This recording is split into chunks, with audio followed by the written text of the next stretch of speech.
Hi, welcome to my channel, and today I'm going to be doing my November wrap up.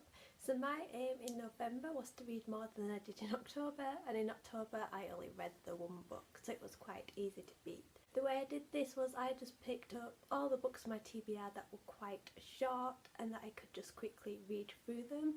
I've also been listening in to my audiobooks more. I listen to them on the way to work, on the way back from work, and also on my lunch hour, so I've managed to get through more audiobooks as well, which isn't as good as I thought it'd be because now I have no Audible credits, and I will get my new one on the 3rd of December, so I'm just going to have to be a bit careful because I don't want to have to buy any more credits.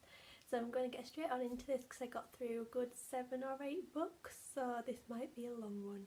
The first book I read was City of Ghosts by Victoria Schwab. I did do a review of this, so I will link it down below.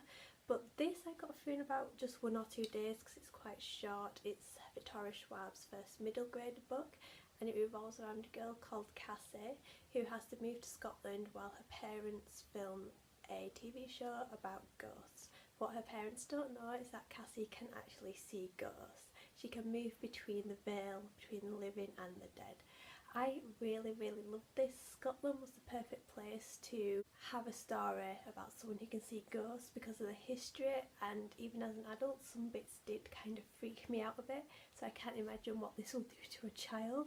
But it was just so eerie, so amazing. I do have my review down below like I said, so I won't say any more, I'll just let you go to the review. Then I managed to finish 2 Dark Reigns by Kendall Blake. This is the 3rd book in the 3 Dark Crown series, and that's not including the novella that came out this year. This was okay. I don't want to say much about it because I don't want to spoil it for people who haven't read it or who haven't started the series and want to. It basically picks up a few months from where the last book left off. You've got 2 of the queens on the mainland and you've got the other queen ruling. It's all about the mist that protects their island. It's kind of killing people, so it's all about that, trying to work out what that mist is. You go into the island's past a lot more, which I loved because I love finding out the history of places like this and the fact that it's all thought through. And it does end on quite a cliffhanger again. The 4th and final book is out next year, which I can't wait, and I just want to see how this wraps up. I think I may know how it's going, but I can't wait to see what Kendall Blake does with it. The first audiobook I finished was Kingdom of Ash by Sarah J Maas. I got through this quite quick because, like I said, I was listening into my audiobooks a lot more, and also I just really wanted to finish it and see what I thought. I personally loved it. As you may know from previous videos, I think the audiobooks for the Throne of Glass series are so much better than reading because I get quite confused when reading these books for some reason and they don't hook me in. But Elizabeth Evans, who does the audiobooks, is so great and she really hooked me in and I loved it. I don't want to go into this in too much detail because again I don't want to spoil it. It's quite a big book for Sarah J Maas fans and Throne of Glass fans, and I know some people might not be getting this book until Christmas and they have to put off reading it, so I'm not going to go into it in too much detail. But I found this quite emotional. There were scenes when obviously everyone split up at the end of the last book, and there were scenes when I was getting quite emotional when they're all meeting each other again, like Haol, who obviously went off in the Tower of Dawn and he couldn't walk and now he can walk, and he's meeting everyone and they can see him walking and they're trying not to cry. There's like when Manon meets up and stuff happens with the 13 that, oh my god, I was on edge. I was so upset, and Manon is honestly my favourite. She saves this series for me, I think. But yeah, I really loved it. The ending was a bit iffy, which I think was the same issue with the A Court of Thorns and Roses ending. It was a bit iffy, but overall I did love it. I can't praise this enough. Yes, there are a few issues which after reading lots of people's reviews I do understand, but I'm not going to read any more Sarah J Maas after this. I think that's my period of Sarah J Maas over with, especially because I'm not reading as much YA at the moment. I just wanted to finish this series, so yeah, I think it's a good way to end Sarah J Maas's lifetime with me. Then we've got Bring Me Back by B.A. Paris. B.A. Paris has become one of my favourite thriller authors. The last 2 books were amazing, but this one didn't hook me enough. This one follows a guy whose girlfriend went missing, I think it's about 12 years ago, but suddenly he starts finding these Russian dolls that belong to her, and it's like, is she alive, is she not alive? He's kind of freaking out a bit because you don't know whether he killed her, you don't know whether she's alive. The ending, I did kind of come to expect it, but I wasn't too sure. but it's not one of her best ones. It didn't have me hooked. It didn't freak me out as much as the other ones did, because the other ones had me a bit scared, you know, of people breaking into my house and stuff like this. This had nothing like that, and I just hope she's not losing her touch, because I am really liking her books. It just wasn't as good as her previous two. Then I managed to finish another audiobook, and that's The Boleyn Inheritance by Philippa Gregory. As you know, I keep mentioning this all the time. This year I have read one book from the Plantagenet and Tudor series every month. Apart from October, I should have read this book, but instead I had to do this month. And I am really enjoying it. I love The Boleyn Inheritance. I was a bit worried about this because I wasn't quite sure how it went, but this follows 3 point of views. What's good with the audiobook is that you have 3 different actresses narrating each person. So first you've got Jane Boleyn, who was the sister-in-law to Anne Boleyn.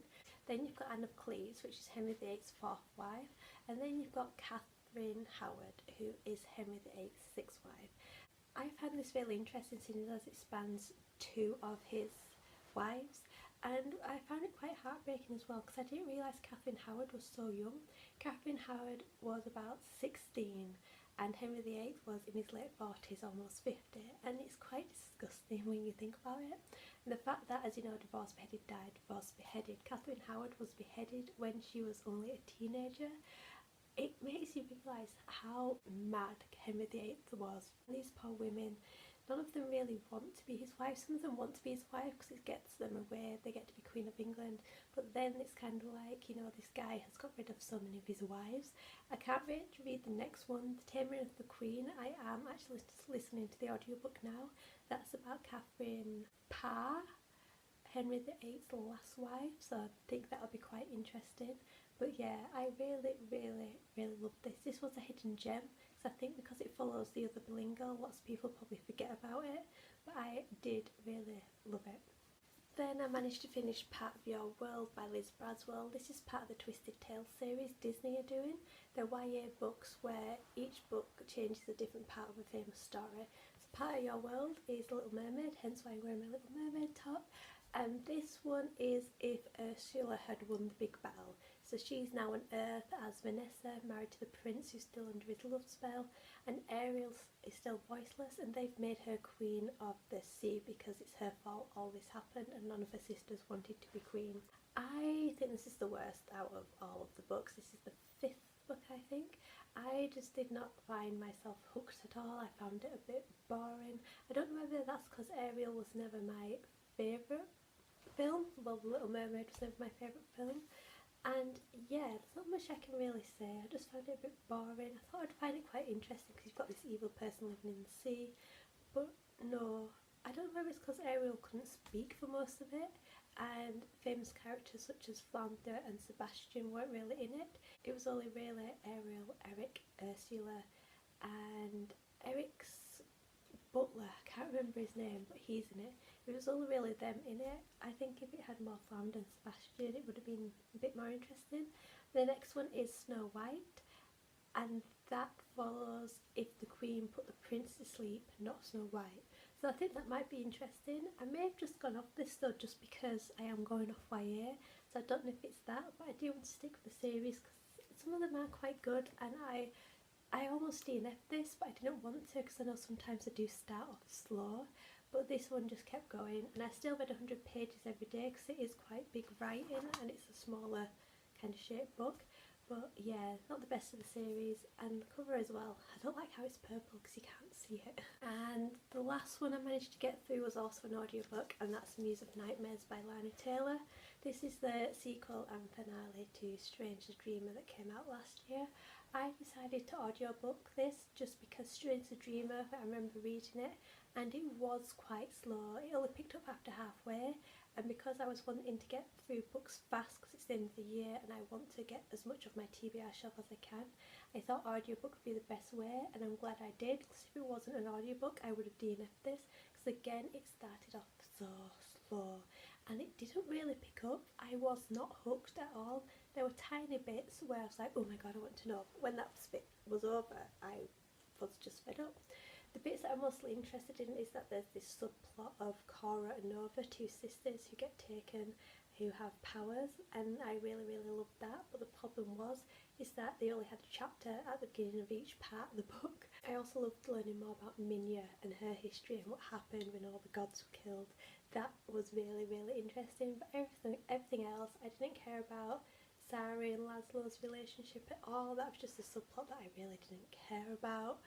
And yeah, and the ending is so open-ended as well. I won't be surprised if she does some sort of offshoot for it, because this is so popular, but I don't think I will carry on with it unless the covers are really nice, because I might just keep with it with the covers.